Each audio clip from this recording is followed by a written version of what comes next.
ইন্দুবালা ভাতের হোটেলের কচু বাটা দিয়া ভাত খাওয়ার বাইক আমার অহনো হইছে না। তবে আমার মা রাতের কচু বাটা দিয়ে আমি কয়েকবারই ভাত খাইছি। আজ জানিয়ার সাথে শেয়ার হরুম আমার আম্মুন ইন্সপায়ার্ড কচু বাটা স্পেশাল ভর্তা। হ্যালো এভরিওয়ান, আসসালামু আলাইকুম। নাবিলাস মিররে সবাইরে জানাই স্বাগতম। কচু বাটা বানাইতে আমি ফইলাই একটা কাঁচা কচুরে সাইজ কইরা কাইটে লইছি। এরপরে ফাড়াত ফালাইয়া ফুতা দিয়া সেচ্চা মাঝখানে করটি লাল মরিচ ভিজাইয়া তৈছিলাম ভিডিও দিয়া লইছি।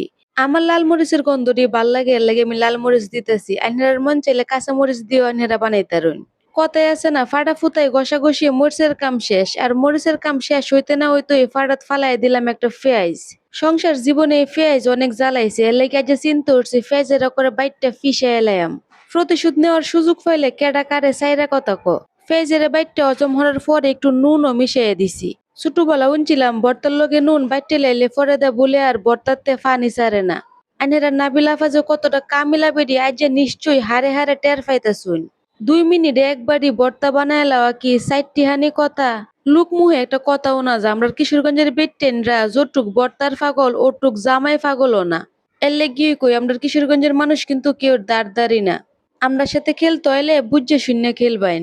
বাড়াবাড়ি তো শেষ, অহন এমন একটা জিনিস মিশাইতেছি জিডে নাকি দিলে না মুহেদা দোয়া বাইরিব। আর যারা নাকি সর্দি আছে এরা তো নাক দা দোয়া বাইরেতে বাইরেতেই ভালো হয়ে যাইব। এর আগে কচু বাটা কেডা কেডা খাইছুন কমেন্ট করে জানেন যে। আর আপনারা আফারাতের এই কচু বাটা যদি খাইন দুনিয়ার সবাইরে ভুলে যাবেন গা, তো আইন হেরার নাবিল আফারে বলতেন না।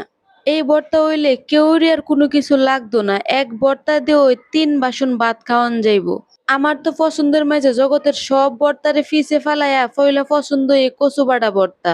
আইনারা জীবনে কোনো ভর্তা খাইছুন আর না খাইছুন, একদিনে কচু বাটা ভর্তাটা একটু ট্রাই হইরে দেহুন যে মজা পাইবেন।